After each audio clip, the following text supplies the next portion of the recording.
Hi, and welcome to the Las Vegas Advisors Weekly Update with Anthony and Andrew. Today is Wednesday, March 9th, and as usual, there is a lot going on in Las Vegas. Yep. Starting with the sale of the Venetian. Yeah, well, the sale has been, the sale was done A year ago? a year ago or so, but it was given the okay and the go-ahead. So what that means is there's a new owner of both the Venetian and the Palazzo. Okay. For the first time. It's a group. It's a hedge fund, Apollo, and it's a REIT, a real estate investment trust, which is Vici. Right. And these two together, Apollo is going to manage, and Vici is going to basically own the land and the buildings. So it's a new group. It's not like somebody who's had a lot of experience, although these groups are getting into the buying of casinos, in Vegas. Apollo had a not too good stint managing Caesars back in 2008, 2009, somewhere around there. So we'll see what happens. Yeah, these are monster companies, multi-billion-dollar companies that are going to be running these places. What does it mean for the customer that's going to be coming to the Venetian? Well, in the beginning, it's not going to mean much at all because everybody's being retained. All the executives and basically all the employees, I think 8,000 or so, are going to be supposedly retained. So there's not going to be a whole lot of changes in policy and things. Over time, things could begin to change there. But right now, it's gonna be pretty much the same as it has been. Okay, so as a customer, if you're going to the Venetian, which is a lovely casino, it is going to be business as usual. Pretty much. I mean, the Venetian's always been kind of a different kind of place. It's certainly upscale. It's certainly expensive. Yes. They've never had a buffet.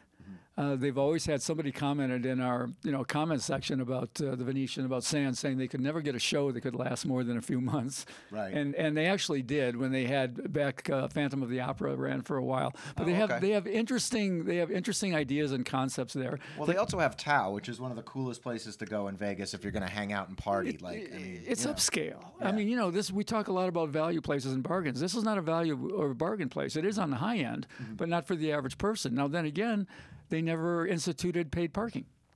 Never. They never had a parking fee at Venetian or Palazzo.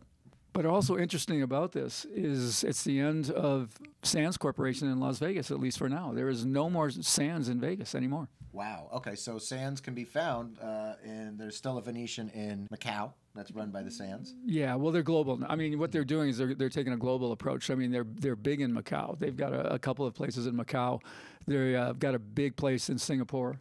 In the United States, they're looking for new jurisdictions. They're lobbying hard in Texas. Okay. They're trying to get lobbying to help get gambling passed and have a foot in the door in Texas if it were to happen there, because that would be a huge market. I think that would be really cool. And in fact, I can see on the YouTube back page that a lot of our viewers are from Texas. So that would be great to get some casinos in Texas. Well, Sands was always, it was never, like I say, it was never a bargain place. It was never a place that you would run to.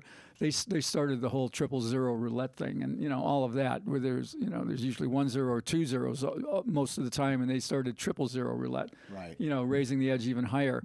So, I don't miss them leaving, but boy, they've got some great restaurants there, and for a high-end experience, it was always pretty good. Yeah. Well, and Anthony, now there's also some really cool news downtown at the Fremont, which is a Boyd property. Right. They have announced they're going to put $50 million into the Fremont. Okay. And I guess the plan is to expand the casino. It's not necessarily, those rooms there could probably use some help too, but they say most of the money is going to go into an expansion of the casino, which they will do by using the area that used to be the buffet and the area that used to be live KENO, both of which are gone. Okay, now you were telling me that you used to hang out in that KENO room because they had a pretty cool progressive there. Well, they had something that really was unique to Vegas, and it was KENO Progressive. This was in the live room that started at, I think it started at $1,000, and it was a 95-cent catch-all 5 spot. Oh, wow. And so every day that somebody didn't hit that, it would go up $25. And what we would do, I mean me and others like me who are coming to town to try to make money, is whenever we were downtown, we'd pass through the KENO Lounge to take a look at where the Progressive was. Okay. Because we knew when it hit 1,475, it had passed the break-even point. Okay. At that point, that game was paying back 100.17%. Got it. So now it's a fun game to play. Well, it's about as fun as it always was, but now it's potentially profitable over the long term. So, I mean, and then every day after that it would go up another $25, it would go up another 1.7% in return. Okay. All right. So after, 2 days, we're up to, almost 102%. After 3 days, we were 103.7%. And, you would just, wherever you ran into it, whenever it was positive, you would sit down and play it. Okay. How much do you have to lose before you go, you know what, I've had it for the day?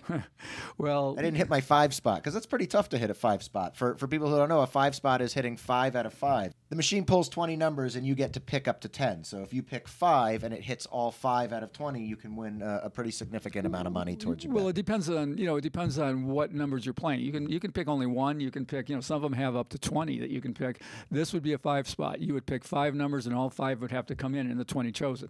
And so, yeah, it's, it takes a while to hit that. And we would just play it, whenever we saw it, depending on how good it was. If it was really good, we'd, play it until we hit it. Yeah. And if it was just marginally good, we might play a few and come back the next day. Okay. But, this is the way progressives work. This is the way it works on video poker. This is how it works on certain slot machines. This is how it works on just about anything. Any game, no matter how negative it is, if it has a progressive meter attached to it, it has the potential to hit break even and go positive. Okay. So that's what part of the thing that advantage players do is they look for progressive opportunities. And this was one of the first ones on live KENO. There have been a lot of progressive KENO games, but this is one of the first ones that you just knew day in and day out it was worth a look. All right. But unfortunately, they're not going to be having progressive KENO anymore at the Fremont. No KENO at all. No KENO at all, except on on machines. No KENO, no buffet. And in this next piece, this is just something that we have to address. Anthony, the gas prices have become outrageous. This is something we're all dealing with all across the globe. And now, Right. What does that mean for Vegas? Well, like you say, everybody's dealing. It doesn't matter if we're talking, Nevada, Florida, Texas, no matter, everybody's dealing with prices going up. But it is pretty severe in Vegas. I was reading something the other day, and the information is different depending on where you read it, but it looked like Nevada was the second highest average price behind California. Oh, wow. Yeah, so we're seeing, people who are wondering, we're seeing 460, 465 is about what we're looking at right now. I think the lowest I've seen the last couple of days is maybe a 440. And I've seen several over $5 already. Well, unfortunately, I'm going to say that I just came in from L.A. and I had to stop in Barstow. And if you stop in Barstow, you're going to pay around $6. Yeah. So of course, it's they're trying to prognosticate how it's going to affect tourism here. And I mean, you would think it has to. People that drive in, they're going to pull back on their trips as long as the energy. So it's always something, right? First we're talking COVID, and then we're talking recession, and then now we're talking more recession. Now we're talking gas prices. It just seems like there's always something banging us over the head. Yeah. But it's happening right now, and eventually it's probably going to start to hit airlines as well. Yeah, it's really unfortunate. So it is going to hit the airlines. Airlines, I was wondering, it's probably cheaper to fly back and forth than it could be to drive. Right now, the information I've been reading is that it hasn't affected airfares too much, if at all. So I think there's going to be a lag on that. I think that the airlines often, they buy fuel in reserve. But, I mean, they're going to get to the point where they're paying these higher prices as well. And, it's all going to affect what people pay to come to Vegas. We've said this many times. The two constants in your expenses are travel and lodging. Right. So what you pay for a hotel and how you get here. Right. And when you're here, it's the most fun place in the world. But, we got to get you here. Yeah, you got to get you here, and you got to get around once you're here. Yeah. You know what I mean? It's like, who wants to drive all the way out to the Rampart Buffet from the Strip? That's right. I mean, when it's gas is $5 plus. Yeah, no, you don't. You just want to stay where you're at. But this also leads into our next story, which is there's a new airline in town. Yeah, right in the midst of all this, something called Breeze Airways. Breeze, it's a breeze. Yeah, and they're this doesn't affect a lot of people because they are working in just some small markets from Vegas. We're looking at Richmond and Norfolk, Virginia, Fort Myers and Jacksonville, Florida, Syracuse, New York, Charleston, South Carolina, and Huntsville, Alabama. But, they may expand and whatever. And this is how Allegiant and Spirit began. It's going to be the same thing. It's going to be an a la carte airline. So you pay for everything, right? You pay for air. I mean, really, you want to breathe? It's going to be an extra whatever.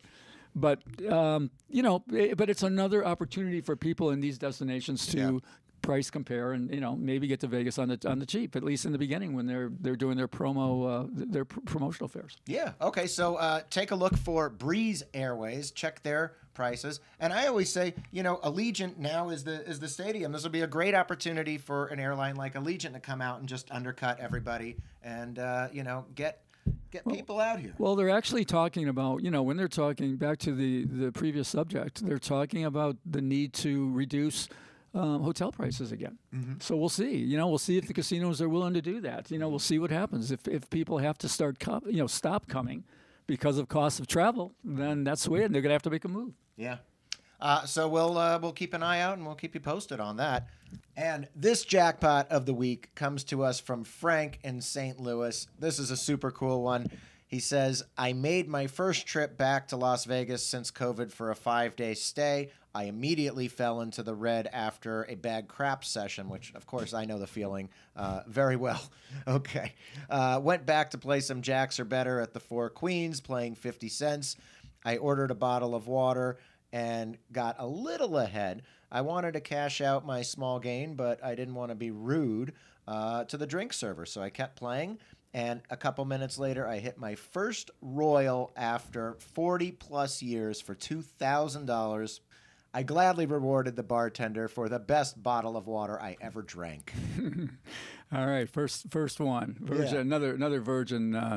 Taken off the map. Taken by the Four Queens. Yeah, exactly. We've been getting a lot about the Four Queens lately. We'll talk about that in the middle. But this one's pretty straightforward. Yeah. He played 50 cents jacks or better, 99.54% return with perfect play. Mm-hmm. Very, very good game. Not too streaky like some of the other games that will zigzag you all around. Mm-hmm. But one thing I would say about this is that if you want to play at the bar, then it's fun to play at the bar, especially if you're drinking and there's benefits there. But at the Four Queens, as good as they are with their point accumulation and all, they charge you, or you have to play double to earn a point at the Four Queens. Okay. At the bar. On your player's card. On bar machines, yeah. Okay. So if you're playing off the, on most machines, if you're playing off the bar and on the floor, you earn a point after $8 through, and at the bar it's $16. Okay, well that's good to know. Yeah, something to keep in mind. But we were talking about the Four Queens.